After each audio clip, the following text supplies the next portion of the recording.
Nagsasabi na madumi daw yung tindahan. Alam mo, hindi madumi ang pagkain mo. Alam, nakikita ng tao, alam mo kung madumi, maugali nyo. Ayun ang marumi, linisin nyo yan. Diba? Nakikita ng tao paano namin prepare yung pagkain namin.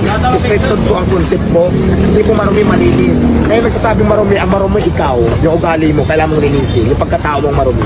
Yun lang. Basic, diba? Basher yan eh. Ay ano, ang dami-daming tao, nakikita nila kung paano namin pinaklasis yung pagkain namin. Ayan, kung sa palagay mong marumi, huwag kang kumain, ang daming sosyal, ang daming mga restaurant ng mga class. Bakit ito magtsatsaga sa street foods kung masilad ka? So yun lang yun, di ba simple. Mag-real talk tayo, ayoko ng plastikan.